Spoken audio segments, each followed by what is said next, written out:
All right. Hey, y'all. Thanks for joining us live.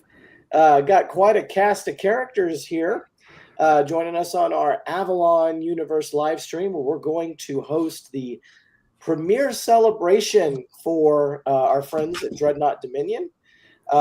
They have just completed work on an epic arc of fan films. It's like the old CW crossovers between the superhero shows. That's right. That's what they did.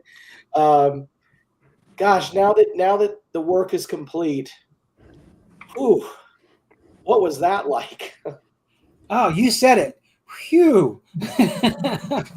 No, it was a labor of love, and I thank everybody for their participation, their hard work, and their dedication, and just bringing those first rate performances, just to make this thing just phenomenal.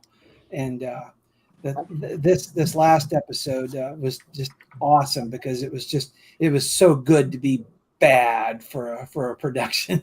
I was gonna say is like, you guys made this transition where you kind of stepped back from being the actors in the production, and you promoted Tori's character, Captain Farrell, to the commanding officer of the Dominion, and you're like, we're not going to be on camera as much anymore. And then we come back for this episode, and you guys are all over it. So was it just, hey, come back for a little bit of fun, a little less responsibility? What was kind of behind the motivation there? Well, yeah. The whole idea for this episode came from having one too many beers before I had dinner, and one of the things that I wanted to do is I wanted to kill Captain Brousseau in the Mirror Universe. So, of course, if I have to kill me, I have to be on camera. So that was the center of the story, but we gave the highlight to Victoria. She's the star of this production. And it starts with her and nearly ends with her because she just brings that presence and brings that character to life. So but it was fun for all of us. And Randy had one scene, and he just chewed the heck out of that scenery and did a great job. So if I could sum this production up, it's quality over quantity for a majority of us. Tori, this obviously isn't the first time that you've been the lead actor in a Star Trek fan film, but this is sort of your first, really taking the reins of a Dreadnought Dominion with Captain Farrell, formerly Dr. Farrell. What was this experience like for you? Well, it's actually the second time. The one where my character took command of the ship was really the first one where I got to play the captain, and I mean, it was fun. It was very challenging, as people will see. I got to play Evil Me for the first time. That was very fun. I got to play her kind of over the top, and that was very interesting. We do this thing where we trade our tricks. And that's kind of the cool thing about Star Trek fan films is in this community is we kind of trade our tricks a little bit. In the previous year, I'd done Crisis on Infinite Excaliburs, where there was lots of doppelgangers and people on the screen at the same time. We did, as people will see, some of that in this, so we were able to port that. But then you have things like every time Kelly Hodges has a new cool makeup, it somehow ends up in something I'm doing. So we just kind of have this thing where we share our cool stuff. Gary, if you look at him and his background, whenever I bring him up full screen, you see all kinds of cool stuff behind him. Gary's gotten really good at like 3D printing and making props. And he in fact made a prop that we used last week in shooting our first 24th Century Avalon film. He made a Vancian tricorder that you'll see. So anyway, anything anybody wants to add before we premiere this amazing film that I am really excited to finally see? I was just going to say your stills look fantastic, Josh. I got to be the creative consultant on that script, and it looks exactly the way that I kind of visualized it. I do films like Dreadnought because it's like it's so like freeing. You know, like I just get to like shoot Star Trek and chill. Like I don't have to have the stress of like being in charge of everything. And I feel like for like over a year, I was doing films like this and just like, oh, it's Gary and Randy's film. They can do whatever they want, and I'll just shoot it.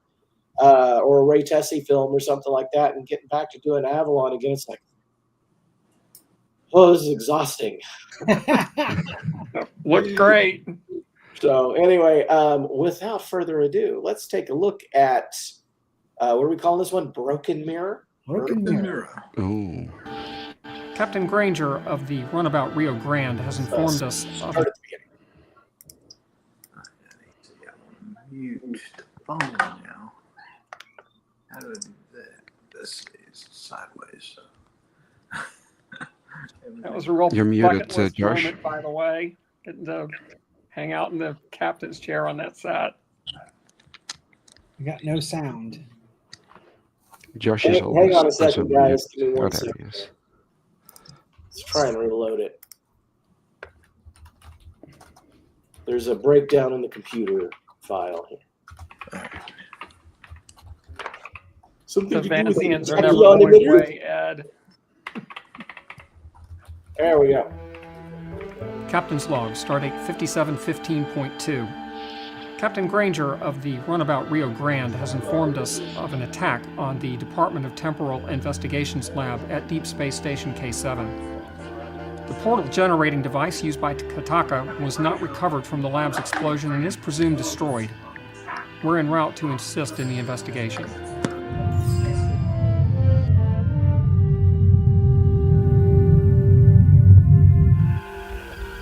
Captain, we're being hailed by listening outpost 37B on a secure channel. Thank you, Lieutenant Russell. On screen.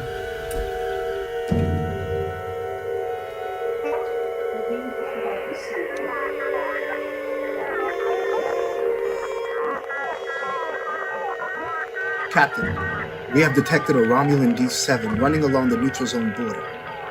I know that's nothing unusual, but they were running cloaked, and they seem to be on course for Haas 523, an unremarkable planet in the darkest corner of an unremarkable sector. It makes no sense. Wait a minute. You say you detected a cloaked Romulan ship? Our station was recently upgraded with a tachyon detection grid. Well, I guess we've just entered a new era. Were you able to identify them? It's the Valdor, Captain. Is it? Oh, and Captain, Yes? before they went silent, we caught a few pieces of subspace chatter. There was talk about some sort of new superweapon and Go on. something about a Kataka device. Not sure what that means. Do you have any more details? No, I'm afraid not. Very well. Thank you very much, Commander. Seaver, ma'am. Commander Seaver, thank you very much. Please send us the coordinates to Valdor's apparent destination and show us on our way. Dominion out. Commander Seaver, thank you very much. Please send us the coordinates.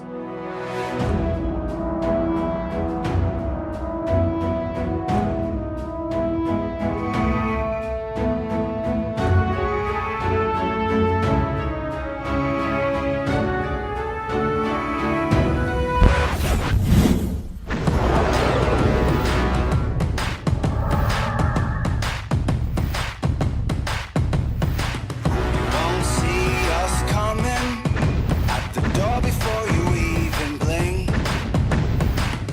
Something so cold-blooded with a deep killer instinct. Don't look us right in the face. It's like staring at a burning sun. Got teeth like razor blades, and you know that we're out for blood. We're out for blood. Better run, better run. 'Cause here it comes, here it comes.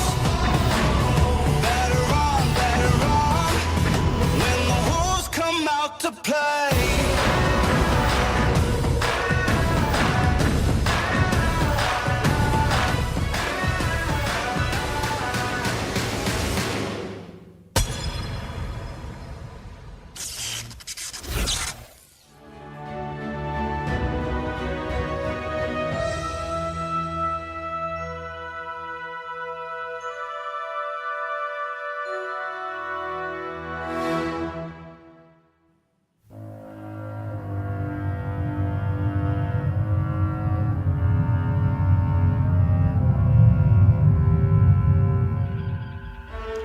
Super weapon. I don't like the sound of that. Nor do I, Ensign. Nor do I. Ensign, I'm gonna have to get used to that. Kataka's portal device, the explosion, and Valdor in the vicinity. This is too much to be just a coincidence. Winsworth, plot a course to intercept the Valdor. Helm, ahead maximum warp. Engage. Hold on to your hats and glasses.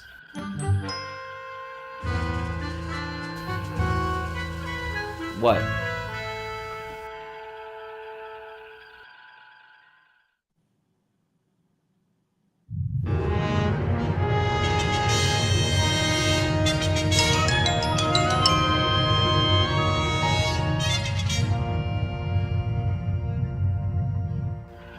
We are entering high orbit, Captain. Very well.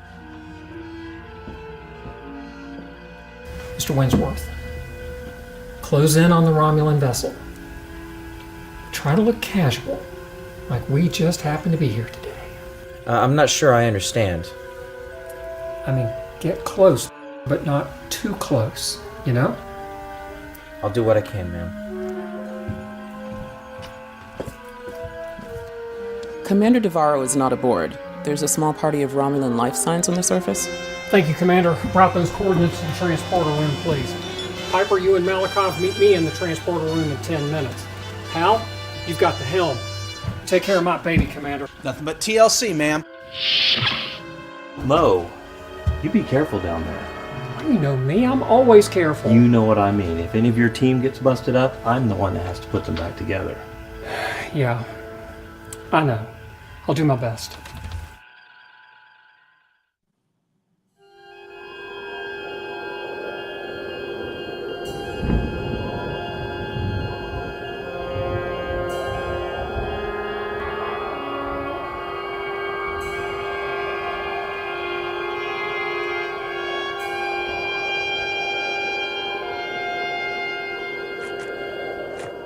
I don't know what the Romulans are up to, but that device doesn't look too friendly.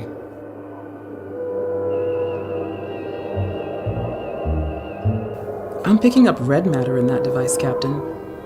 Enough to reduce this planet to rubble. Piper, that archway. Is it a view screen or a portal? What is it? It appears that the archway is focusing a wormhole to a point in space, time, maybe even another dimension.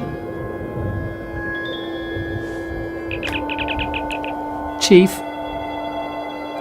I want you to try to distract the Romulans. If we can get the drop on Commander Devarro, we might be able to end this without any bloodshed. Romulan forces! We have you outnumbered and outflanked. Lower your weapons.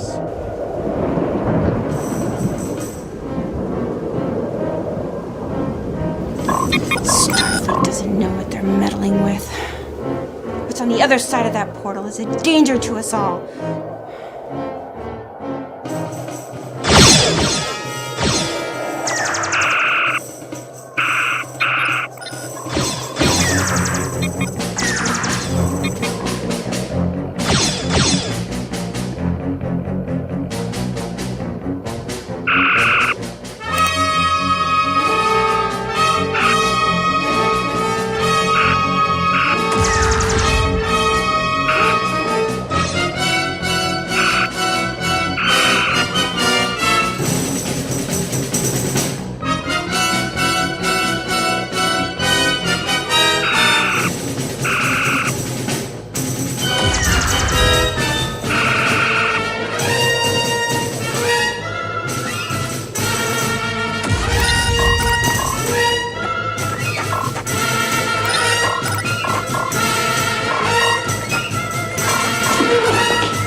I'm coming, Commander!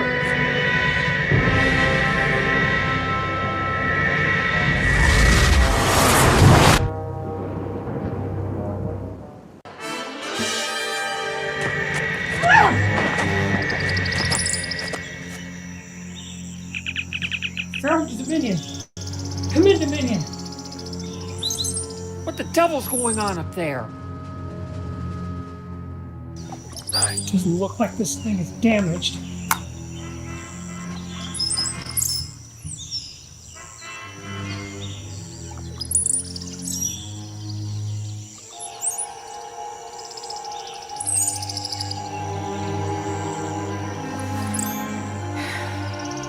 You need some help with that, Starfleet? I think I can manage, thank you.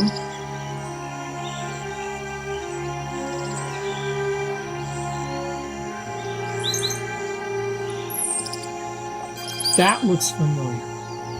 It is same as Kitaka device. It appears to be detachable. I don't think we ought to risk detaching it. Mothos Day. Do you have the activator? Yes, Commander. Then use it.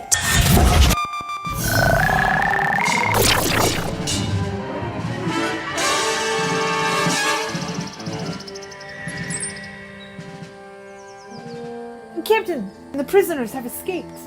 That's all right, Lieutenant. Let them go. We've got bigger problems. The port was closing down.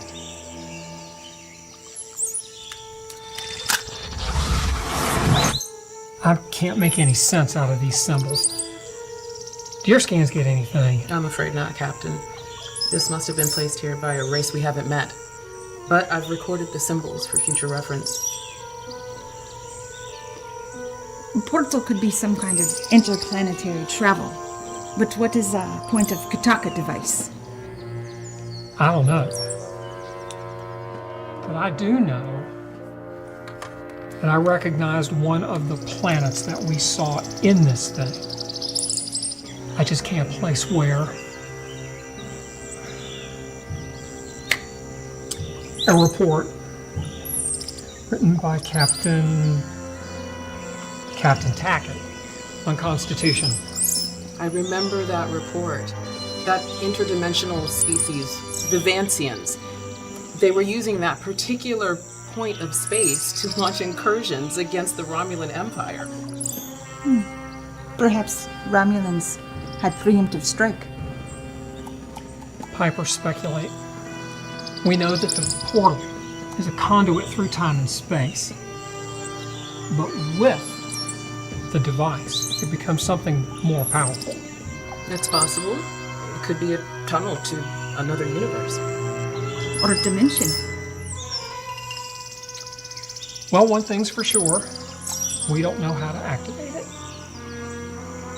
I sure hope our people were able to secure the other side. Because I wouldn't put anything past Commander Devon. She could destroy the whole thing out of sheer frustration. I like to think I can talk to anyone, but I cannot talk to that woman.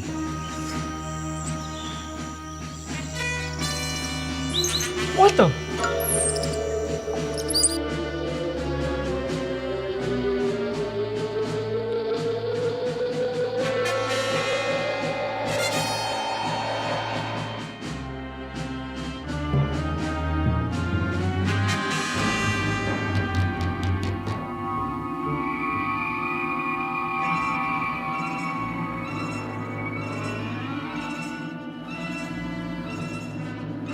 What the? Knock off!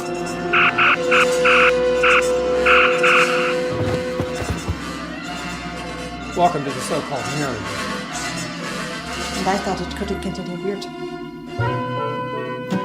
Alright. I think I can get us back down to the planet. Just need a minute. I'm sorry, Captain. It's already too late. Alright. We improvise. Hand me that hypo. Now what we need is something to keep our friends on ice for a few hours while we figure out what to do next.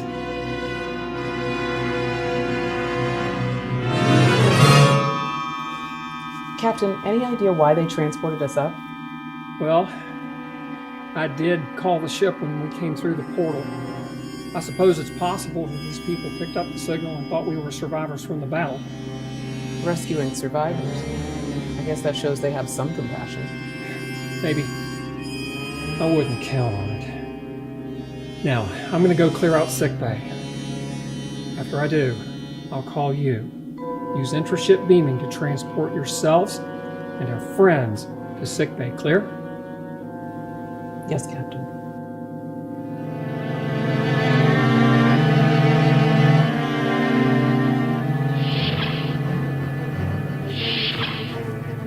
Empty. Good. Piper now.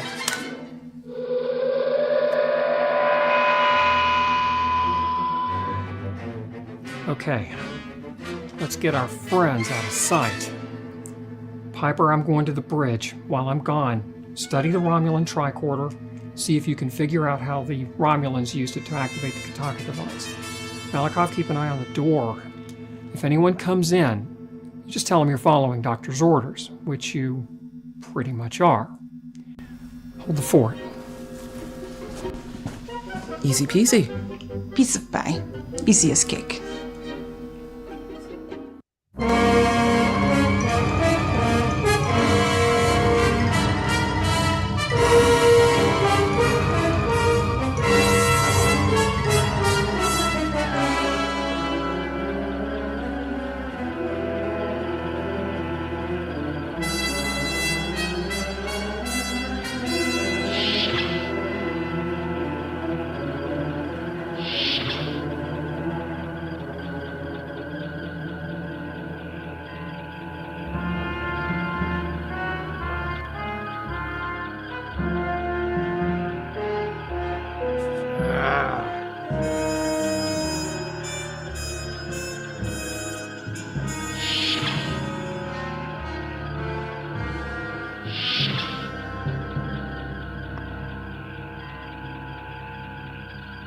Chamberlain, I'm tired of this cat and mouse the Vicentions are playing. Take Excalibur and Saladin and flank him.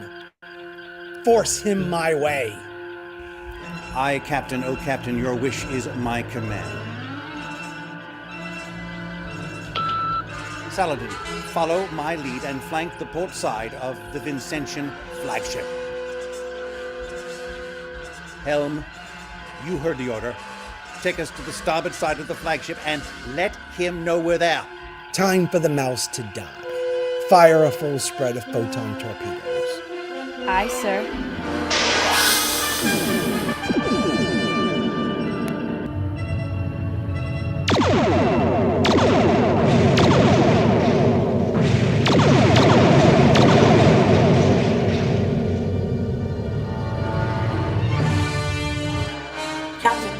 The flagship shields are failing. One more spread ought to finish them.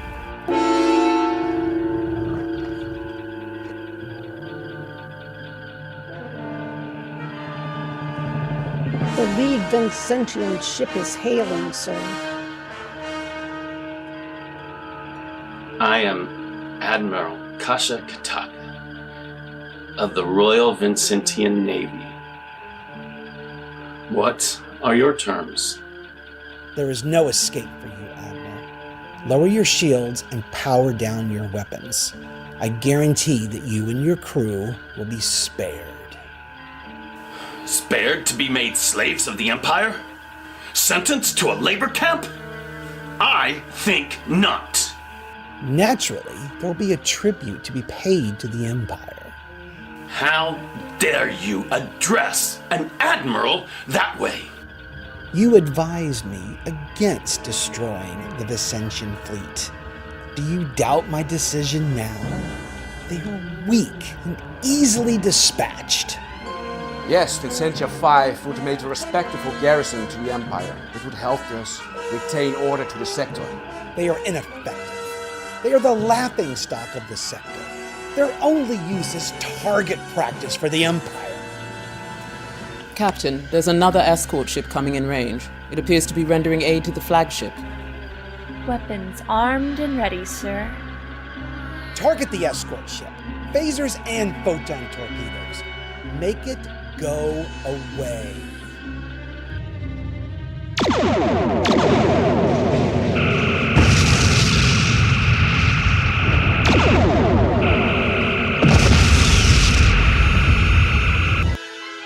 That was unnecessary, Captain. They were no threat to you. Target the Ascension flagship. Targeting. Belated order, Lieutenant. Stand down, Captain. There will be no further attacks on the Ascension flagship. Your murder is full. Perhaps we can salvage some sort of deal with them if you resist killing their fleet admiral. I will consider your suggestion, Admiral. Another volley of phasers and photon torpedoes knock down their shields. Charging weapons, targeting their shields. Security to transporter room. I want Admiral Kataka beamed aboard and thrown into the brig. Security is being dispatched to the transporter room. We are waiting for a transporter operator to arrive. Captain, the transporter room is a mess. There seems to have been some sort of altercation. Can't find Chief Sterling, sir. I don't know what happened to him. I'll look for him later when I feel like it. You are relieved. Go to your quarters. You're drunk. And you're crazy. But tomorrow morning, I'll be sober. And you'll still be crazy.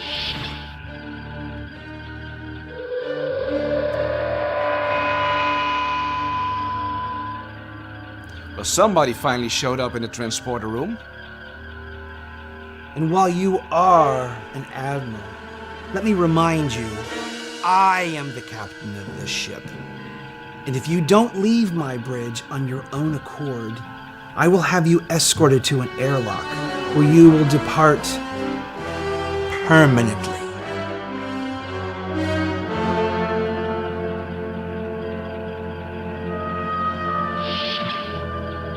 And why are you here? Get back to sickbay.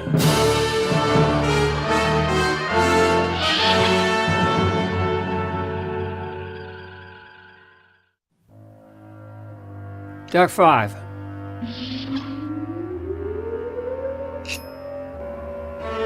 You're not Marine. Well, you're not our Marine. Who are you? A shapeshifter? An android? Genetically altered? Admiral, please hear me out. I'm not going to lie to you or insult your intelligence. You're right. I'm not your Marine, but your Marine has come to no harm. I'm not a shapeshifter or an android or genetically altered. I'm a traveler from another universe. I'm trapped here. I just want to go home.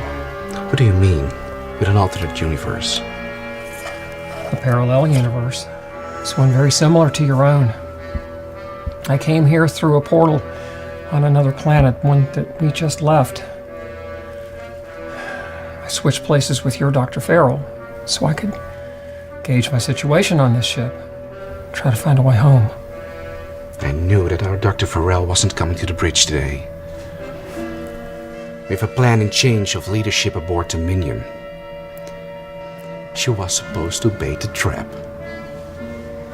Trap? Yeah. I know your people move up by means of assassination.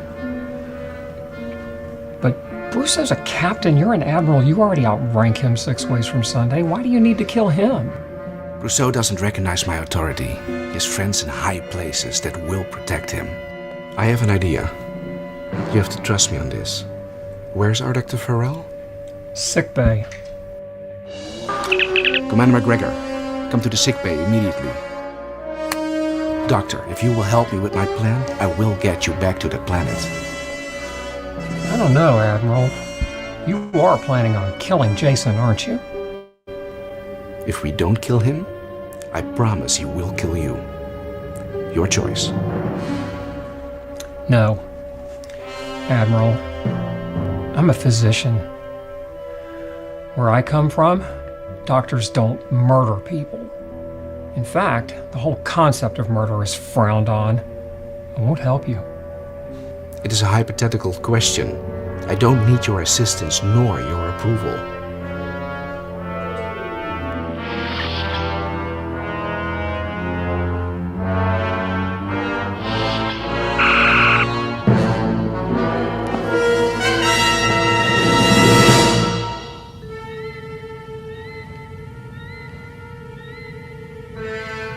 Well, it ain't so much fun when you're on the other side of the phaser, is it? You know, I have no idea what y'all were thinking. 3 of you up against our entire crew. I admit y'all put up a good fight, but that was a stupid idea. What's going on here? Who are these imposters? Well, Jason, what we have here is an exact duplicate of me. Right down to the very last strand of DNA. I've just been waiting on you to get around showing up so I could try out my new interrogation drugs.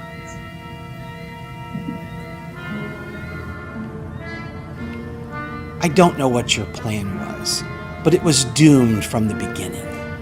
Do you think you're the first imposter to try to infiltrate this ship? Perhaps you were sent from a parallel universe to assassinate me, or to interfere with the mission of the Dominion. Our incursion into this universe was unintentional. We tried to hail our ship, and the signal must have been picked up by your ship. Y'all must have thought we were survivors of the battle. We certainly didn't intend to... Enough! It's a clever story. I almost believed you. But we will get the full story from you. Our doctor has some fine drugs. You will have no choice but to tell us the real reasons you are here. Following your interrogation, we will grant you a swift death. Our drugs are mostly painless. We haven't had any complaints in the past, have we? She's telling the truth. It doesn't have to be this way. Our world was like this once too. Revenge and retribution. Always with violence, but violence. Like logs on fire. We got past it. We evolved. You can too. Now, Doctor, administer the first hypo. In fact, give it to all 3. Maybe that will get them to shut up. Captain, you will enjoy watching them writhe in pain. Yeah. This is going to hurt y'all a whole lot more than it's going to hurt me, I'm happy to say. Pix, administer the hypo. With pleasure, Doctor. How do you like the new formula, Jason? I told you it was going to hurt. Apparently not enough. How disappointing. Oh, Captain, you should never have let your guard down.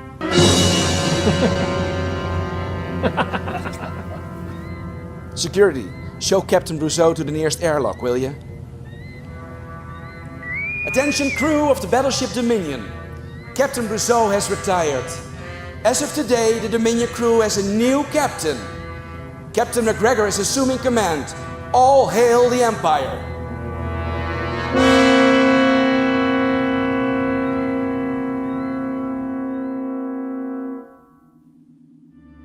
Captain Farrell, I am nothing if not a man of my word. You help me, I will now return the favor. For the record, I did absolutely nothing. Nevertheless, you provided a distraction. And with that, goodbye Captain, goodbye Commander, goodbye Lieutenant. I hope you'll remember what we said about change. You like the way you are, we like the way we are. Let's just leave it at that.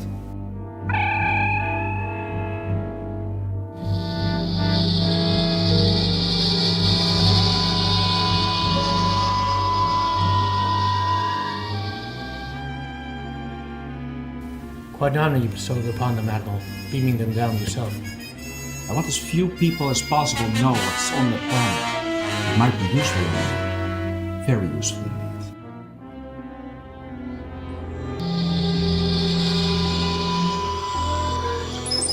I used our time stranded in sickbay to study the tricorder. I think I've got the settings of the device back to the ones that got us here, but I'm afraid that getting us home might come down to an educated guess and a generous portion of luck. I'll take Piper's intuition over thugs on Dominion any day. Don't sell yourself short, Commander. I just hope our people were able to get the other side secure. Otherwise, we may be jumping out of the frying pan and into the fire. Proceed.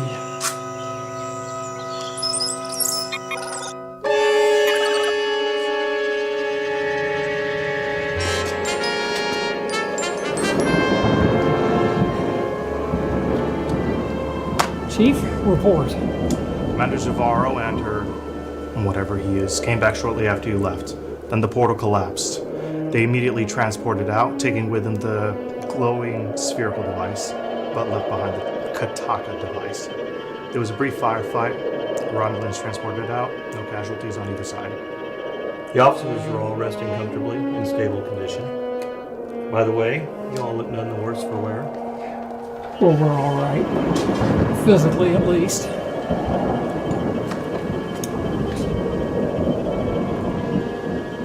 Such a little thing that have caused us so much trouble. Let's get this thing to DTI once and for all.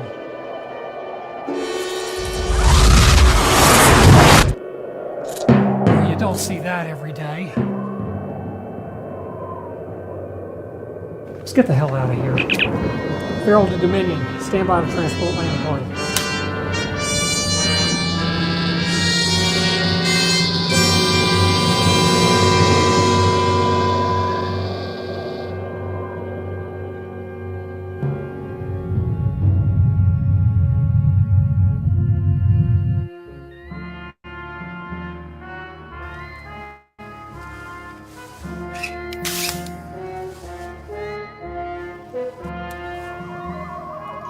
Jason, don't move around too fast.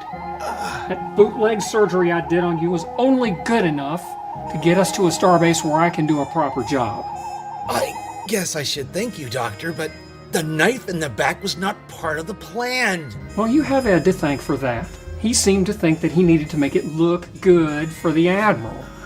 You just need to be happy that the paralytic I gave you stopped the bleeding. Unfortunately, I did have to take a kidney. Now don't look at me like that. I've already got a new one for you in culture right now. In fact, I think he's going to make a full recovery. Then we beamed aboard the Excalibur undetected? That is one thing Ed did right. We got away without anybody knowing. No one's the wiser. Well, then our plan is progressing just as we had thought. We retained control of the Dominion as well as her task force.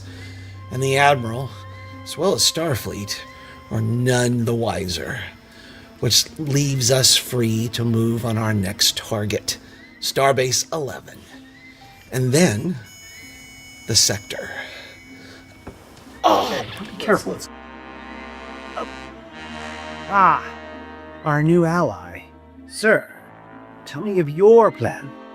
You always ask the same question, and I've answered it hundreds of times to hundreds of Captain Brousseaus. The answer's always the same. It's need to know, and Captain, you don't need to know.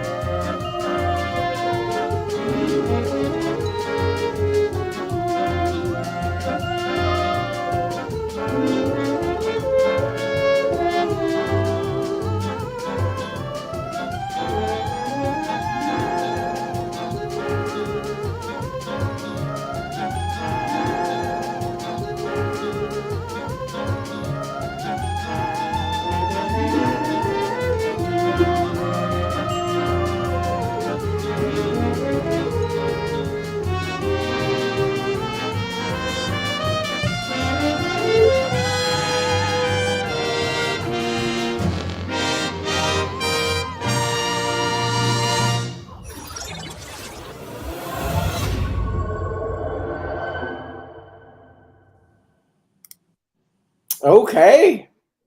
All right. Wow. That was a whirlwind. You know, I think we were shooting for almost a week on all that stuff. It was, what was it, 4 or 5 days? I don't even remember.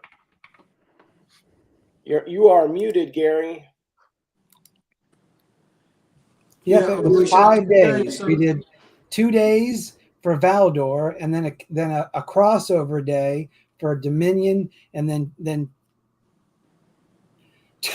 two more days after that. So it was 5 days. The first y'all had been at it 2 days when I got there. Yeah. Yeah, for 2 days for Valdor, 2 days for Dominion, and 1 day at the green screen, which is a combination of both.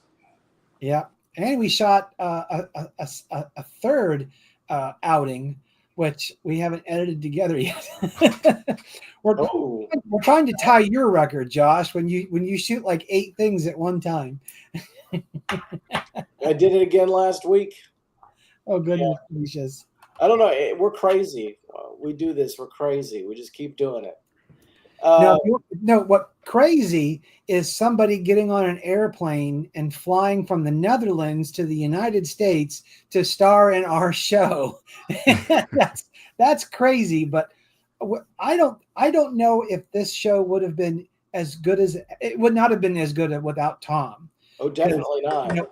If I can make an MVP, Most Valuable Performer award, it's got to be Tom for this production, because he did a great job acting.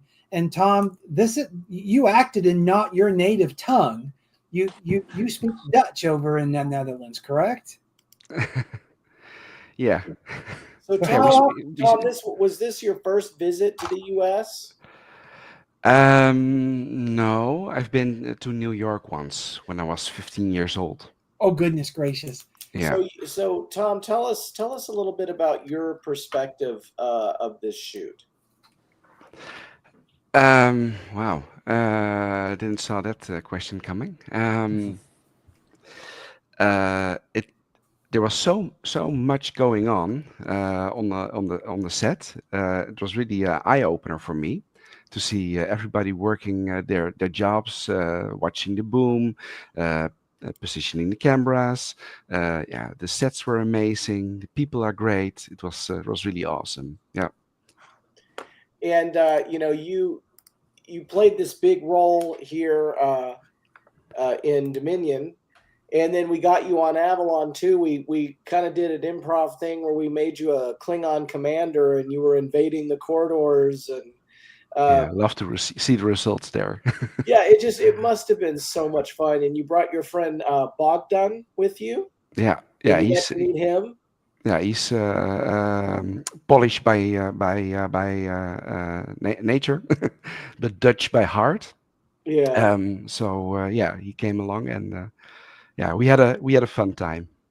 Yeah. So tell us, where you're from originally, Tom, and what is your native language? Yeah, so in the Netherlands we speak Dutch. Okay. En voor de people that don't know Dutch, het klinkt een beetje zo. Dus nou praat ik dus eventjes in het Nederlands tegen jullie. Nou, waarschijnlijk kun je er helemaal niks van verstaan, maar ik heb echt een hele leuke tijd. Did you get it? Yeah, so there you guys were. We were doing all kinds of stuff. We shot like some Treks in 90 Seconds. We shot some stuff for the Once and Future Captain, and we shot these Dreadnought films. And it was like, man, there were days we didn't stop. I mean, I was so tired by the end of that, I could barely stand up. It was quite a crazy weekend. And for me, that was the infamous weekend where I blew a tire about 100 miles out from reaching neutral zone. And Sean Patrick Kennedy drove out there and rescued Tyler and I and got us to the set. But man, it was memorable. We had a lot of great dinners. We had a lot of fun making all of this stuff. And normally it's like you go and you shoot one film, but then this thing where like go, hey, shoot 3 or 4 films, keeps you having stuff come out for like a year and a half.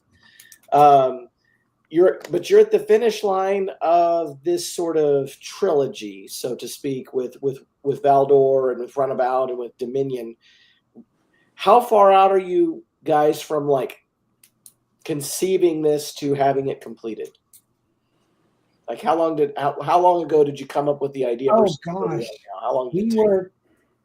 I think this was a 2 or 3 year evolution, because we had just finished shooting one of our productions, and like I said, that this came from having too much beer, because I was the first one to get to dinner, and so I ordered a beer, and then people came, and I think I was on my 3rd beer, and I go, you know what, we need to go to the Mirror Universe, and Randy was like, oh God. There's never anything wrong with doing a Mirror Universe episode, not at all. we need to kill Captain Brousseau. And then I said, we should try to tie in, two of our shows, Project Runabout and Dreadnought Dominion. And then as my head started to clear a little bit, I said, we should just do all three. And, start the story in one, continue in another. And then the culmination is getting us to the mirror universe and Captain Brousseau dies. And I don't think that Tom's involvement was in the conversation until we started really getting serious and starting to do all of the casting. And one time we was considering Tom to be the executive officer, because the executive officer is the one that gets to stab Brousseau in the back and take over. But Randy, he's my voice of reason and the one that really does the most logic. And he goes, Gary, the admiral is the juicy part. And so that's when I contacted Tom and Ed Oborowski, and I said, hey, would you guys mind swapping the parts? And Ed was more than happy to do that. And then Ed got to do the stabbing. So, and then he gets to be the captain of the Dominion after Brousseau is gone. But I have to gush one more time over Tom. Normally I gush over Victoria, because Victoria comes in and she knows everybody's lines and she knows her lines and she acts. We have very few actors who get on stage, and Victoria is an actor. But Tom's performance blew me away. And I'll never forget, Tom, you asked me, should I try to do an American accent? And I go, are you kidding me? Hell I no. need you to It talk was awesome. exactly the way you are, from the way that you pronounce Farrell to just your facial expressions. Perfect. My favorite scene is the turbo lift scene, and where Tom is like, I don't need your permission or your involvement, and or when he says, if we don't kill him, he will certainly kill you. You might not have a choice. I geek over every time I see that. And then Victoria, I think Victoria gives her best performances when we're in a turbo lift, because she's done a lot of those. So, and then Josh, you shooting them coming out of the turbo lift on your iPhone. I mean, that's just that's my little trick forever when I want to do like a tracking shot, instead of just like, I'm going to take 30 minutes to put my real camera on a gimbal and all of this. It takes so much time. I just grab my phone and I have a little thing for it and just do it on the phone. And I had gotten the new one where I could shoot an Apple log, and I could do a big, like, decent file. So it's just a little cheat I've been using for a long time, and people don't really notice the difference very much. What I'll say about Tom is Tom has been a supporter of fan films for like forever. Yeah. Ever since I got into fan films, he's been helping us out. He's been he's donated. He's commented. He's been very supportive. And where I'm embarrassed a little bit was I didn't realize who he was when he was first on set. And I was like, man, how'd you guys get Jean-Claude Van Damme to be in it? Yeah, a lot of money was involved. A lot of money, yes. You get the award for the most distant person. I used to get that coming from Ohio, but you beat me hands down. Yeah, but this was really a blast. It was awesome. Yeah. And once I realized it was Tom, I was like, oh, that's Tom. I was like, no, we got to do his Klingon thing, because I'd seen him as the Klingon, especially in Mom, which is another one of my favorites. So I was like, no, we got to have him do the Klingon thing. Perfect. Yeah, he played a Klingon in Mom. He played a Klingon in Project Runabout. He played Admiral Parmley, the fleet admiral, in The Passenger with Baggage, and then that's why we had him be Admiral Parmley again, but not the fleet admiral in Broken Mirror. So, and the same thing with Ed's character. Ed was Admiral McGregor in the Prime universe, and he was Commander McGregor in this one. So we tried to do a lot of throwbacks to previous episodes, and it's just amazing. And like I said, Victoria, she gets the award for the most costume changes in one episode. She only had 3 costumes, but she was in and out, and then the captain's costume, the dress, I think that arrived days before we went and shot. Victoria, is that right? It did, yes. Dennis Chu sent it, and I'm lucky now. I've got the whole captain wardrobe. I've got both the wraps. Yes. Dennis sent both of those to me. I've got the dress, the tunic top. John Broughton tailored, I guess. I was about to say edited for me. I thought Tom was amazing. We have to get him back. Yes, definitely. He's a bit of trivia. I played the transporter operator in Farragut. The last time I was on the console like that like we were in this in Broken Mirror. The last time I was on the console like that was in Homecoming in 2015. Oh, wow. Oh my goodness. I just thought that was ironic. So my commentary on Tori here, I mean, yes, when it comes to being an actress, she's brilliant, and she's been at it a long time. She does it all. She was my camera assistant on Farragut 2024 not too long ago, and that was just, and she was always like, she was like filling in the gap where I'm like consumed with something and I'm distracted. She's like, okay, we're cutting, Alan. Okay, we're doing another take. She's like staying on top of it when I'm like in 3 different places at once. But look, beyond all of that stuff, she's an incredibly wise person. And she shares all of her opinions on legal matters and things. And you're a prosecuting attorney. Is that what you do for a living? Yes, I don't talk about that very much. But needless to say, she is a very smart, brilliant person, and in real life and in front of the camera. And it's just evident when you're around her that she's kind of intellectually on a different level from the rest of us. And I recently asked her to help me out with the script, and she did a wonderful job, like making some really great points and helping me get it to where I needed it to be. So I really appreciate that. That was so much fun. This is the first time in a long time that I've done any writing.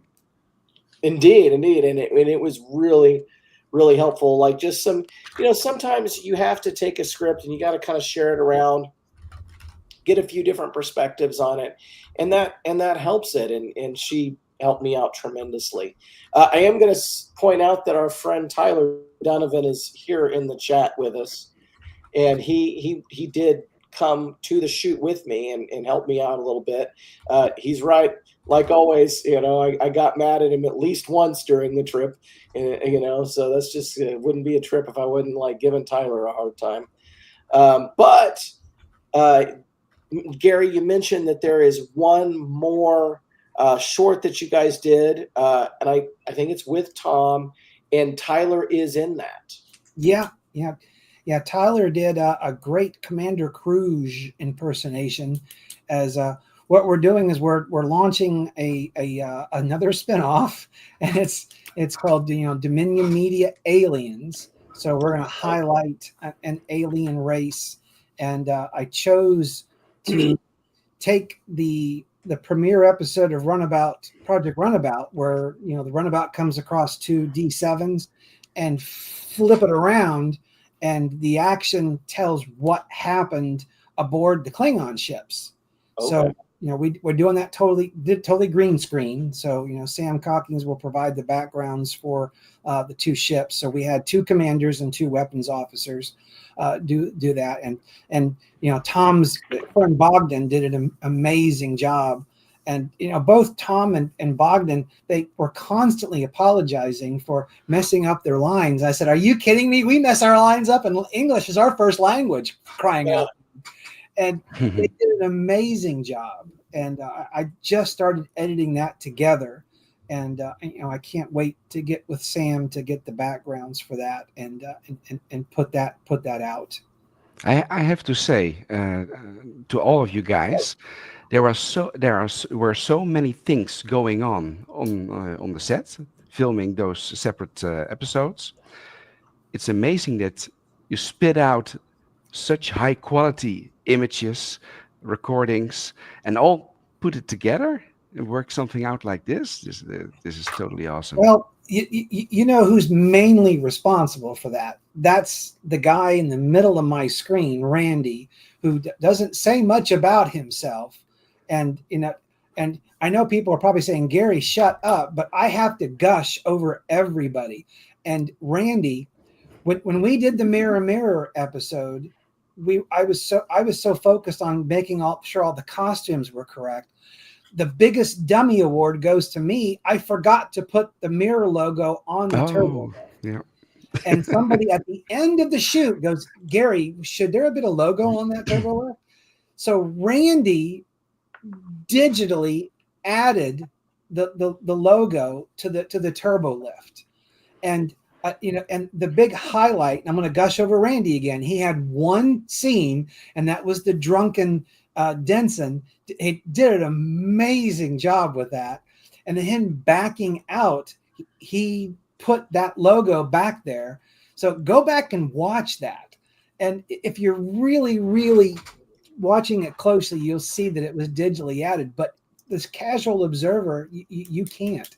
I mean, Randy did an amazing job, but that's why Dominion Media material turns out so well, is that Randy puts it together, and then all I have to do is go there and do a little bit of polish. But Randy's responsible for 90% of this footage put together. Wow! Don't forget the Awesome. script. Randy tests me as an actress. He makes me work outside my comfort level. Yeah, all I did was provide him an outline. I wrote the outline for all 3 episodes, and then Randy goes, "Okay, I'm taking your outline here, and here's 5 pages of dialogue." Yeah. we got our friend Sam Cockings here in the chat with us. Hey, Sam. Awesome CGI shots there, Sam. Oh, he gosh, did a lot of work for this one, I would imagine. Kind of a little bit more than he normally does for Dominion. Yeah, this So required good. a brand new opening. That was a last minute addition. I wanted a new opening for the Mirror universe, and most of my ideas, they come from when I listen to a song, and when I listen to that song, I can't even remember the title of it, but the Wolves. Wolves. I just said this is the theme for the Mirror universe, and then I described everything to Sam, and majority of the Sam works is he just reaches into my brain, just grabs out exactly what I'm trying to think, and then yes, Ed, there is an Easter egg on that. Is this is the first time that you see more than one Dreadnought. There are 5 Dreadnoughts. So I named all the other 4 behind, and one of them was the ISS Franz Joseph. And then, and the Federation became the Empire, and I can't even remember what the other 2 were, but Ed's contribution to the ISS Franz Joseph was inspiring. And Nice. in fact, I wrote Franz Joseph's daughter, Miss Schobert, and said, "Hey, I did this. I hope that you don't mind." And I got a big heart as a reply. So I got her approval on that. Well, as I told Sam here in the chat, I'm going to be bugging you soon, Sam.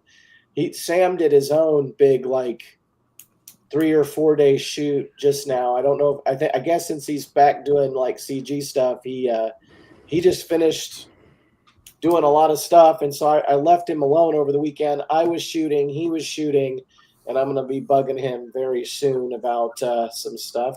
He let's see, basic brief. Thought thought this thing deserved a rather insane sequence. Went a bit wild, but how often do you get to do a mirror universe title sequence? Yes. Long live the Empire. It was That's- really good, Sam. That's the beauty of everybody in this group. You know, I give them a little bit of line, and you know, and they take that hook and they just drag it out to the deep end, and they give. I mean, I'm going to do it again. Kelly Hodges. You know, I painted her character in broad strokes, and I gave her some pictures of what I had in mind. You know, I wanted Maress from the animated series, but I wanted her just evil, and you know, I wanted the scar, and she Brilliant. took it and wow. So she, you know, her wig has got gray on it, so like, you know, something happened, like a phaser burn, and then the contact lens on the scar, and then she even pierced her ear, the cat ears. So again, everybody just gives it, and you know, I feel like I think I've said this again. I feel like a 7 in a Miss America contest sometimes, because everybody there just delivered, and Terry, you know, Terry only had 2 lines in the entire episode, and they were both classic Lieutenant Terrell, hailing frequencies are open type things, but she was so sweet and demure in the Prime universe, Lieutenant Russell, and then just delivering that the lead Vincentian ship is hailing, Captain, and that just dripping evil. So everybody, I think I said it before, this whole episode was quality over quantity. So whatever screen time you had, like, you know, Eli had scenes in the beginning, and then he was just a background security officer, but he got to come up and disarm me, and he just brought it. And but then Eli, like, he was doing things like he got us a place to stay and stuff like that, you know. Yeah, Eli is a great behind the scenes actor, where he just helps the production out, you know, from arranging that campground for everybody to stay at, to helping with meals and just keeping us on task. You know, he was he wasn't cameraman. He was our sound guy for Project Runabout's first chapter of this, and you know, he lugged around the equipment. He's just amazing. Everybody just brings a little tear to my eye how good they are. Everybody is just awesome. And then you, Josh, for crying out loud, coming in from Arkansas and making everything look so just fantabulous. It's just just amazing. I just showed up and had a good time, and I tend to believe that a lot of other people do. You know, you bring up Terry, for example. You know, she was on camera, but someone like her does so much behind the camera too. Yes. I mean, she for the longest time was just the steward of that studio. She took care of the place. She did everything. She cleaned the place. She took care of it. She vacuumed the floor.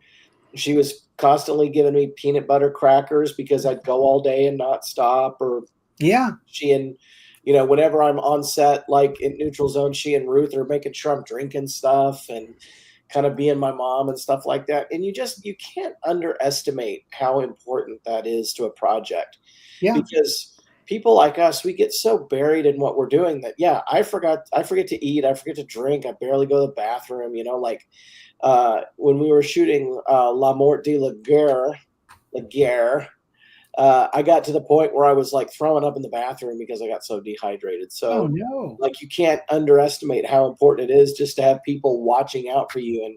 And Terry's always had my back and had everybody's back at Neutral Zone. So, you know, and I think it's really important once the studio's back up and running in Sandusky, to make sure that all of these wonderful people make it up there for the next project. Oh, definitely. So one thing I'll say, Jim Watson, you've been asking about an NX era fan film. Go onto YouTube and look for a Star Trek fan series called These Are the Voyages. The filmmaker's name is Aaron Vanderklay, and he has several that are set in that era. And as Sam said, he's working on some too. But yeah, so it's like there's so many little things that go into doing something like this. It blow your mind how many people were on set, or how little people are on set, compared to a real production. But man, we're all doing this just to have a good time. And it's like, for me, at the end of the day, okay, my tire exploded, like destroyed half the back of my truck and all of this kind of stuff. But now a year later, it's like, well, that's a fun memory. That's part of the adventure. My car broke down again this weekend. I was on my way out to Warp 66 to shoot Avalon, and my car just like fizzled out and died on the side of the highway. We still got everything shot. It's just, part of the adventure, man, all the crazy stuff that happens. I would say for this one, two of my favorite moments were, I love Joan Savage. Yes. And when we were doing her part, where like they're messing with the Kataka device and she and Mosafde go back through the Stargate, we were talking about, okay, how's she going to do that? And she does this, like practice run where she's like, okay, so, and she like both middle fingers and like makes this sassy face like that, and then goes through the Stargate, and we're like, yeah, just like that. And then she like did that without doing it. Which I thought was hilarious. And then Randy kind of basically does the same thing when he leaves the bridge. And I remember when we shot the part with Randy where he's going in the turbo lift, I had to like bite my lip not to laugh. He did great. It was so much fun. I think you did that in one take. I don't think you had to do that more than once. You did amazing. Yeah, it's been divided up into different little sections, but more or less one take. And if I remember correctly, you were like not feeling well, right, Randy? You were under the weather while we were filming. Especially the day we were on the green screen. Everything you see that was green screen was pretty much Gary just had it all on his shoulders and carrying it around. And I was in another room with my head on a table going, yeah, sure, whatever. And but I'd like to say for anybody that's curious that I'm not responsible for that scene that I did. It is lifted almost verbatim from a W.C. Fields movie called "It's a Gift," and it's almost line for line. So, cool. Fits in well. So I thought, when we got done with that green screen day, I thought my feet were going to fall off. I mean, we were there a long time. That was quite a crazy day. We were, and shout out to Kevin Dye, Thomas Kevin Dye, who made the Iconian Gateway, and he brought that up from South Florida for us to use. I'm trying to find a photograph. That was center of our effort. Oh, here it is. Hold on one second. So, I was genuinely shocked when I saw that. I was like, share screen, full-sized one. Window. Yeah, that was an amazing piece of architecture, prop building. Yes. I mean, the raw power of that, the presence was just amazing. Because we considered doing it in green screen, and I just said, yeah, but to have that on set so that we could interact with that. I mean, I did the piddly little bomb, but the Kataka device. And the bomb too, the red matter bomb. Yeah, the red matter bomb was something I had fun doing. Yeah, it was actually on green stilts. But we edited out the green stilts on camera, and I did like the pulsing. I don't know if that really showed up on camera, but we talked about props. Tom's disruptors that he printed.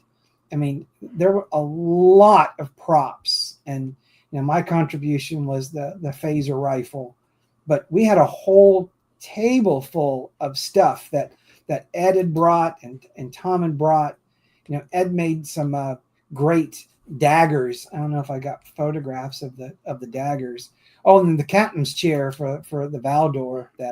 Look at that! Wow, that's nice. Yeah, it's amazing. That's super nice. Yeah. And then just the way that the set, you know, worked out, and you know, I think I did get a picture of the bridge with you guys did one better than me because you had like the big topper on the captain's chair, and I forgot about that. I didn't even realize that was there. Oh, I looked for it, and I also made sure it's safe and sound up in Sandusky. Oh, is it? It's made it up there. That's good. I found it, and I said, you know, we're definitely going to have to use this again in the future. But and then this is another thing that Kevin did for us. You know, he made these little pads and he painted them green so that we could put, you know, our readouts on that. It's just nice. Small attention to detail. I think Sam was asking, you know, what was the smallest detail that took the longest to do, and it was a culmination of everything. I mean, things that you don't even see on camera that were there. It's just amazing, you know. All of Sean's cars. Oh yeah, and then my wife painted this painting for the commander's cabin, and you know, those are 4 little paintings together that go together. And then you know, Terry brought some artwork, and again, Thomas made these little Romulan little books for everything. And then Ed photobombing us. He does that. That's the fun of this group is everybody just has a great time. Yeah, we watched an episode on the bridge on the main screen. That's a different experience right there. Is when we've done that a couple of times at Neutral Zone, whether we're doing Tales from the Neutral Zone or we're doing Dreadnought. We always have the little film festival on the bridge, kind of as a little rap party, and there's nothing like that watching the film on the bridge. But the scope of what we had on set was just amazing. And it's hard to see and notice all of these details, all the tricorders, the pads, you know, the extra. What was really fun was at the end, you know, segregating all the props to make sure that everybody got their stuff back. And Kevin's Romulan attire is just amazing. You know, he does all of that, and he did my Romulan makeup for the Tal Shiar agent, and that was quite an experience. I had forgotten I was supposed to do that, and Randy's like, "You ready to do your part?" And I was like, "Yeah." Oh, we had to let Tom and Bogdan enjoy the bridge. Oh yeah. Yeah, where are you at? I had a bad hair day. Hair day? Yeah. I can't tell. You did great. Oh, I'm just glad I still we had so much fun there. I still have hair. That's what I enjoy. Yeah? There we go. So there's Josh getting his ears put on there. And then you just looked so evil and condescending as that Vulcan Romulan guy undercover. You know, I have to really credit Joan though, because you know she, you know, the thing is about acting is that it's all about your scene partner. Yeah, and she was a fantastic scene partner. She really helped me get into it. She was very welcoming. She was very helpful, and being able to do that with her was really fun. It was, and you just did it flawlessly, and just that made that part of the show. And yeah, you got a little bit of Nosferatu going on there. But I know. I think that started giving Sean Patrick Kennedy ideas because he wants to do like a Nosferatu fan film now. Oh goodness gracious! But yeah, that was. And then we were talking about our Klingon guys. Those costumes are just first rate. Oh man, they were great, and they really hammed it up when we had them as Klingons in Avalon. That's from the Avalon shoot that we did that weekend, And man, it was so much fun. And you mentioned like your phaser rifle prop. We used it for that. We had Michael Shaw and Carter, phasering Klingons, and then getting knifed in the back. Good deal. Good deal. So we had so much fun that weekend. It was exhausting. It was long. I say a weekend. It was a lot longer than a weekend, but it was a ton of fun, and one of those filmmaking experiences you just never forget. I would say that shoots like that one are just the reason that I love fan films, and the reason that I personally love being involved in fan films. And some of my favorite fan film memories are definitely ones working with you guys and with Dominion. Oh, thank you. We just, we go and have fun and play Star Trek. Who cares? It's not that big of a deal, no pressure. And then when we're done, we're all going to IHOP and having coffee and hanging out and talking like adults, man. And it's always a dadgum good time. And I can't wait to do it again. Well, I got to give a quick shout out to Tracy Frank and Dara. Oh my gosh, what's Dara Bruton? Those two. Before I mentioned actors, they're actors, and it's just amazing to work with that caliber of people that can. I mean, Dara is playing a Russian, and she's not Russian. She's not like Serge, who is Russian, and she even cries in Russian. That's what I was amazed when she did an emotional scene and she was kind of crying in Russian. It was just amazing. And Tracy Frank is just the epitome of professionalism. And she always amazes me because she shows up with a different hairstyle every time. And did you notice her when she was her mirror self? Oh, yeah. That was her real hair. That was amazing. That was... And one little thing that we did there was like when she was in the Prime universe, I gave her kind of a blue light, an ethereal blue light. And then when we went into the Mirror universe, we gave her red as her kind of her lighting. Yeah, that was their idea. They wanted to swap uniforms. Do I have a shot of well, she's in the background there. But that was amazing, and she gave herself a British accent, which I thought was cool because all villains have an English accent. And I tried to light the bridge a lot, so that we had done we'd done Crisis on Infinite Excaliburs a year before this, and I lit that bridge a certain way for Mirror, and what I ended up doing was just using the same technique for your Mirror bridge as I did for ours. Oh yeah, it looked amazing. And I got to give one more shout out to two lovely ladies that not only did they stroke my ego, but they stroked my arms. These two lovely ladies showed up. They wanted to be on camera, but we didn't really have a part for them. And I suddenly had the idea, well, maybe they can be the captain's women. Oh, so, yeah, Beth and what was the? Oh gosh, I don't. She was Skip's friend. Yeah, this young lady came with Skip, and Elizabeth came with Tyler, I believe. But they were amazing, but as soon as I came up with the idea of them being the captain's women, I had to call the wife real quick and say, hey, this is what I'm planning. Do you mind? And my wife is such a good sport. And as soon as I told the girls I was calling my wife, they both let out a collective, "Aww." I wouldn't dream of doing something like that unless my wife was on board with that. And we had such fun. And I think the scene worked. I believe that the girl that Skip brought to the set, she hadn't seen Star Trek before. Really? Oh, I love that. And her dad is a Star Trek fan. I'll be darned. She's in Star Child also. Oh wow. Oh yeah. Okay. I don't remember her name, but she's in Star Child. Oh, cool. And since he's with us in the chat, I'm going to bring up Tyler again. Tyler put up with a lot of crap from me that weekend.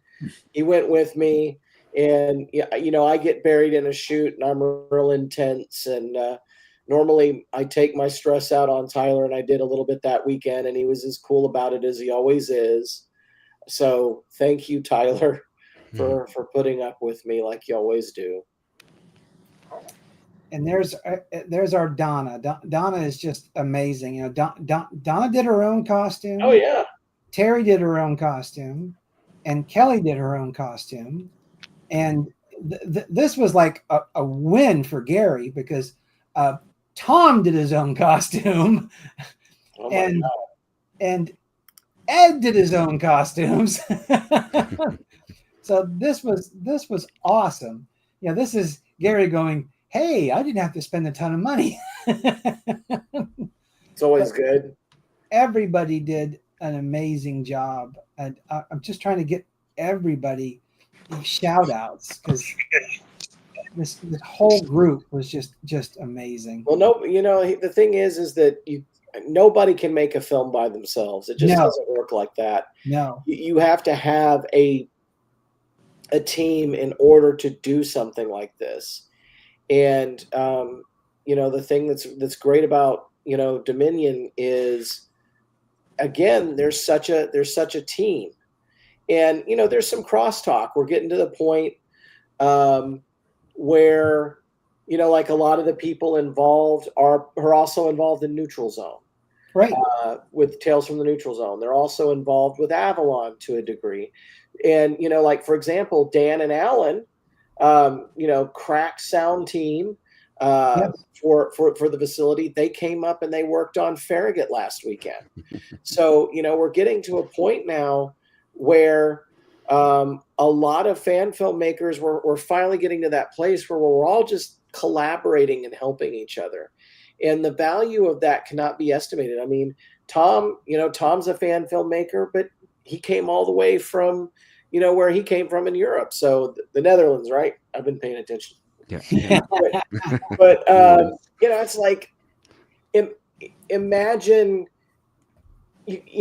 Gary, if you did have to spend all that money yourself for costumes, but you didn't because everybody loved this so much. Yes. They made their own contributions. And the value of that, I mean, that is what Star Trek fan films are and should be all about. And people just getting themselves there. I mean, that is so invaluable because I don't have to worry about somebody making it there, where they're sleeping, how long they have to take off from work. So, somebody could not spend $1 on a costume, and they're giving more than I could possibly ask. And Victoria comes to mind because you drive up and you're there, before you're required, and you stay there until everything is done, and you bring it. And Josh, you were talking about your scene mate, helping you, and the relationship that Victoria and I have from the very first time where we acted together in Redemption at Red Medusa. When I was so dead dog tired, and Victoria just comes in. I think you were there the night before you were supposed to, and we shot that scene, and it was one of the most powerful scenes that we've ever done, and it was just because we just had that on-screen chemistry immediately, and we did it again. I loved this scene where the evil Captain Brousseau is not dead, and it's just amazing. The thing that really stands out to me about Victoria, and I got to say this, I've been around so many actors in Star Trek fan films that, let's face it, this isn't Hollywood. If it were Hollywood actors, they were Hollywood actors, that's where they would be. I say that a lot. So you get a lot of people who are maybe doing it for the first time or whatever, and you get people who are nervous. Victoria is so natural. She's so relaxed. Tell me about it. She makes it look like she's not even trying. She's just at home, playing the character, doing the dialogue. Man, she makes it look easy. See there, that's what I'm talking about. I'm so jealous. It's not a symbol that I have my phone on. It's like a handle. It's just a handle. And yet it's, they make the stabilizers in those so smooth now that it's That's all you need. Crazy. Yeah, everything about this was just amazing. And there's Terry. There's a picture of Terry. Yep, Terry is just a mainstay in front and behind the camera. She's just and Cece, Cece, he's responsible for helping us get the green screen facility up north, and he's amazing. I'm so glad that he was able to come and be the transporter technician. And we tried to give him a great line. So when he saw those three up on the screen, he says, "What the F?" And we cut him off on purpose before he could say the word. I thought it worked. But in the sick bay, and again, the magic goes to Randy, because he got to edit that together with Victoria being that. What's that? It's not an easy thing to do. I've done it, so I can tell you that trick is not easy, and Randy did a great job. He did. I want to call Randy and be like, "Hey, Randy, will you edit some Avalon for me?" He'll do it. You know I'd do it. You know what? I had a scene in Constar, the motion picture, that I didn't have time, that I shot, but I didn't have time to edit. And Vance handed it off to Randy, and it was awesome. And I loved how he was even doing the other voices in it. Oh yeah. I've forgotten about that. Oh, Randy's a very talented voice actor. He does great. Oh, here's our. You'll see that Randy's wearing a coat because we were shooting this in the winter. Because if you're shooting at neutral zone, or at least in Kingsland, that's what you had to do. You had to shoot in the winter, or you would just die from heat exhaustion. Because even in March, it was too much for me. And I think Dominion's the first episode to ever film with 3 biobeds. We brought out the 3rd biobed and put it in position according to the original series. You don't see the same person on screen twice very much either. Nope, that was amazing. And Josh helped set it up just perfect so that we could line it up really good. Well, because we had done that the year before, and so it was kind of fortunate. Like, okay, I've already done this, so I know how it works, and we were just able to, kind of repeat the thing without having to reinvent the wheel. At least we knew it worked. But here's another reason that we have to do Mirror Mirror again, because I really enjoyed this costume. And you see this gut right here? Gary no longer has that. Nice. So I have lost it. So I want to be on camera again. Just when you thought you weren't on camera anymore. I know. But Gary, I would say one of my favorite ones that you guys have done was at first was Command and Conquer. Oh yes. And that was your first mirror universe. You want me to kill him, sir? No, I might need him in the future. And so it'd be great. It'd be great to do it again. I think so. I think we definitely need to do this again. And everybody's dying to be bad again. And oh gosh. Yeah, these are our 3 producers. Dominion Media has 3 executive producers: Alan, Randy, and myself, and then we have 3 producers: Dan, Terry, and Eli. And then we have some associate producers who help us out financially. That's Ed, and I'm going to mangle his name. There's a gentleman overseas who helps us out, and then C.W. Thompson. So those are our associate producers. You're talking about Raddick. Yes. I love it. Oh, there's my favorite photo. So I got a picture of me and Tyler, the captain from the Excalibur.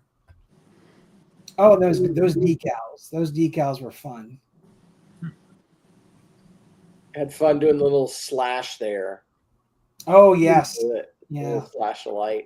The door did a great job and didn't move. So door did a great job. It was the best actor of the whole film. There's our Commander Cruz. He did. He did. Isn't that kind of ironic, though, that you've got the dude that looks like Michael J. Fox playing Christopher Lloyd? That's right. He did a great job. And I'm gonna miss these two. They're just something else. But every time I see Victoria in the captain's chair, whoever had the brilliant idea to ask her to be the captain, whose idea was that, Randy? Oh yeah, it was mine. Yeah, it was you.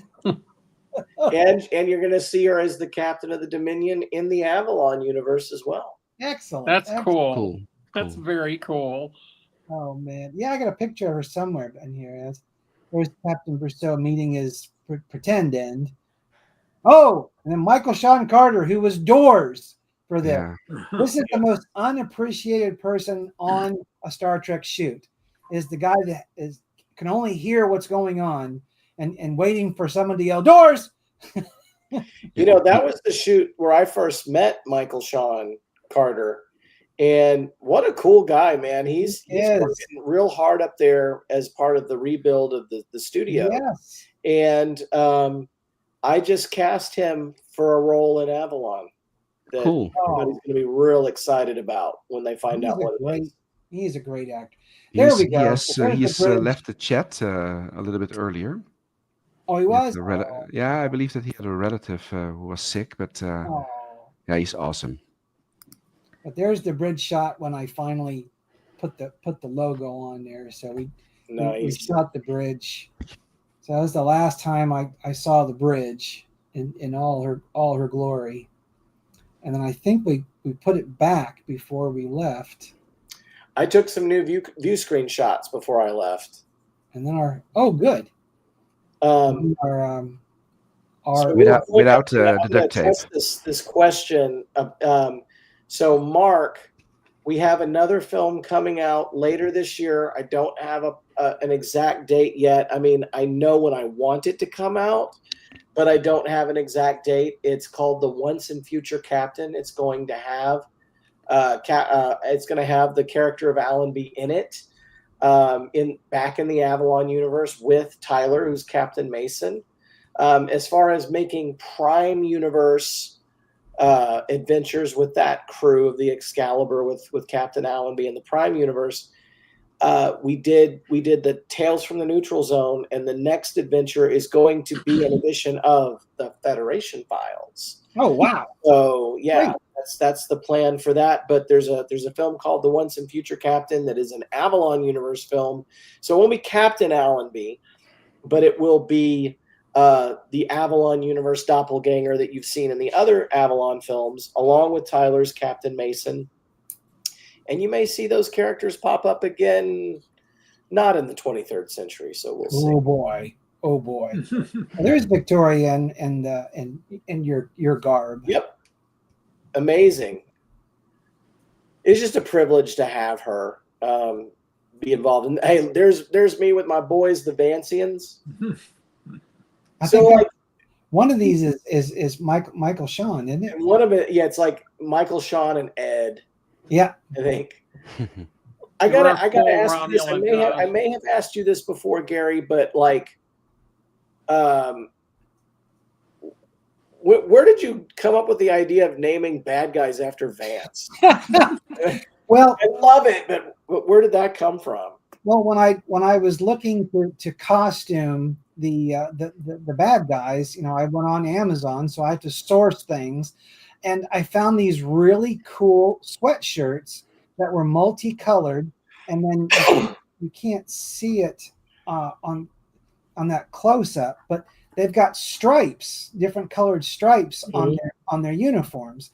So I said this would be the perfect costume, but the only problem is they were hoodies, right?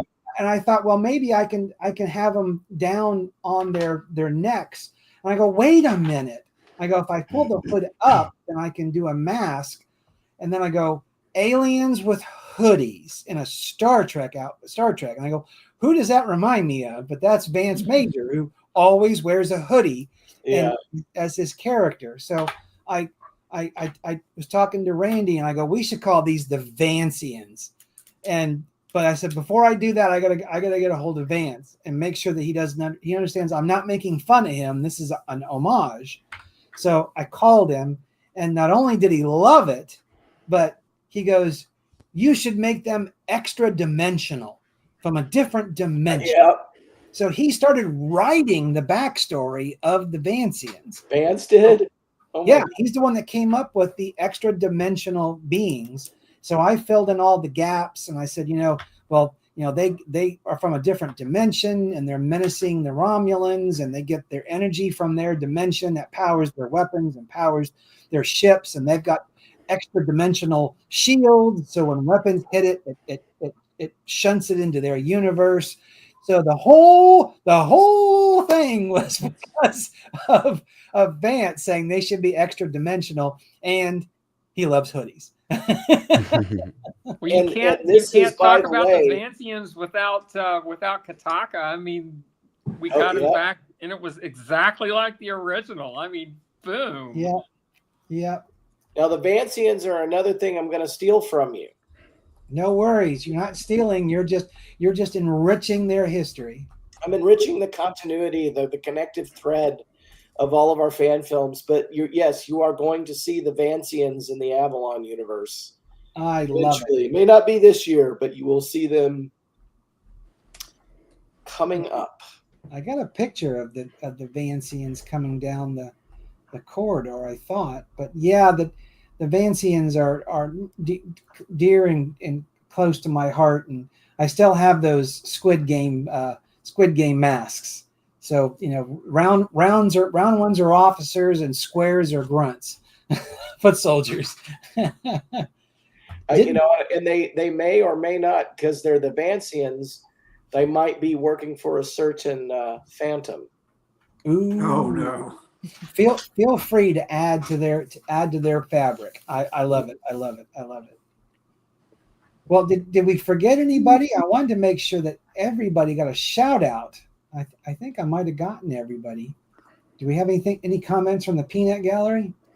Did I forget anybody?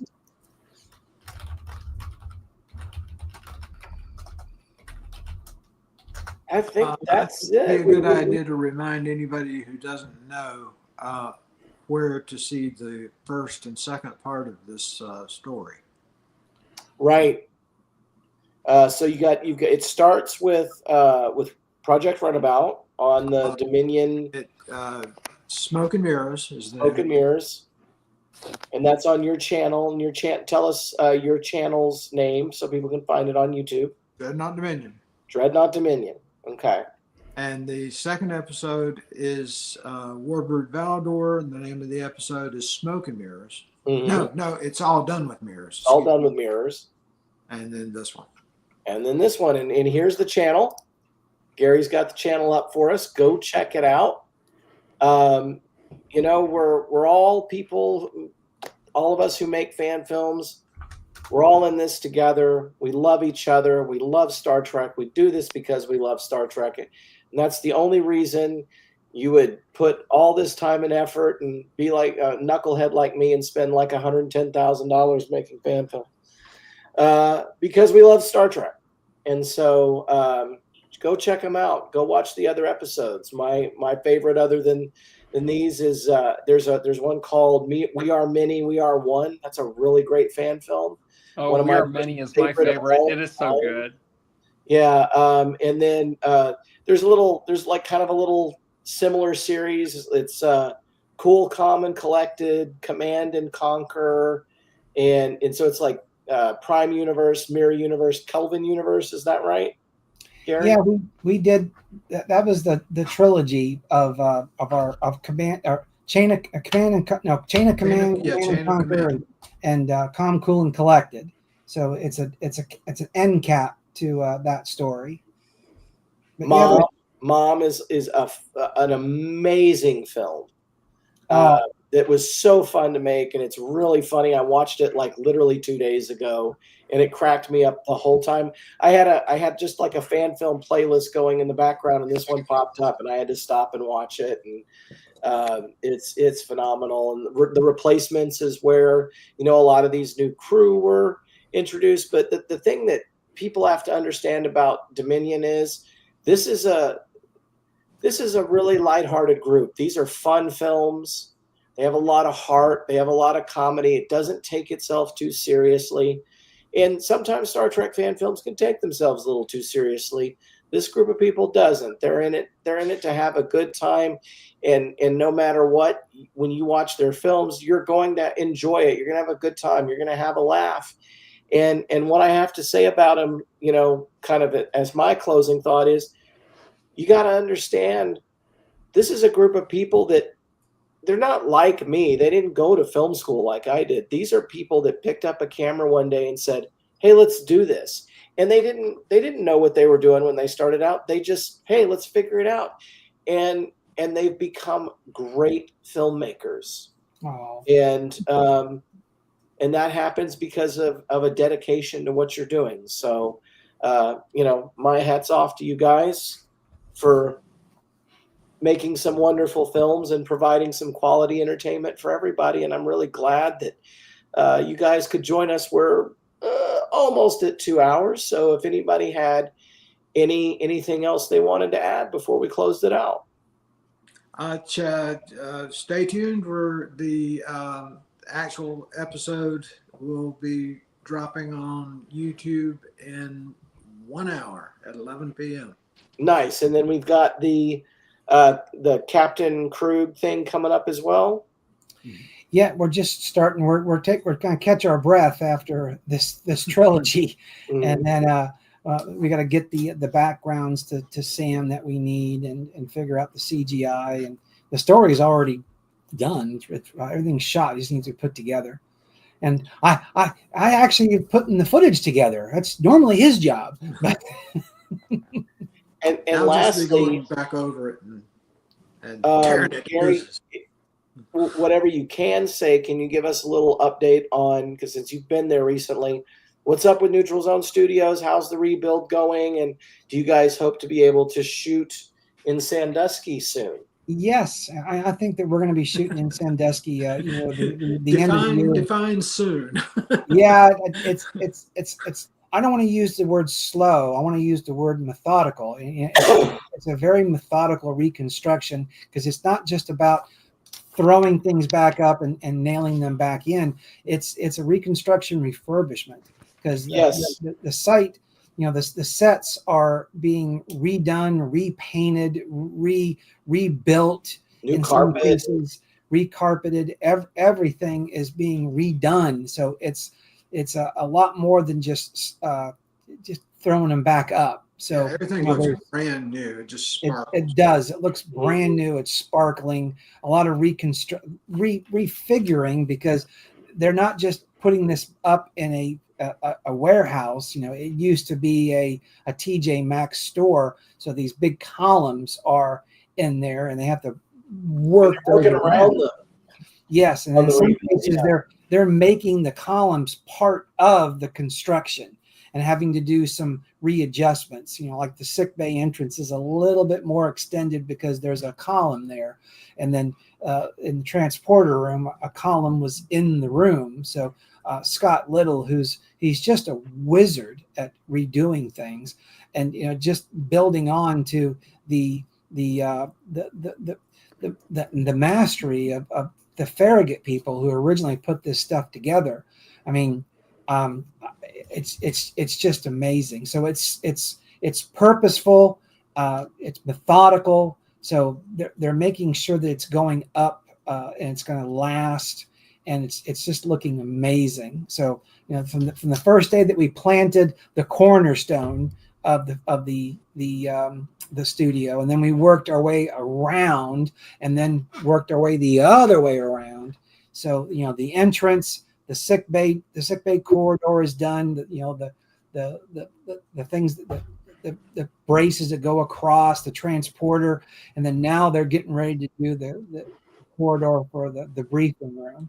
So lay carpet, put flats up, paint the flats, refurbish them, put it up there, and it's going. It really is. And one day we're going to have the studio back in all of its glory.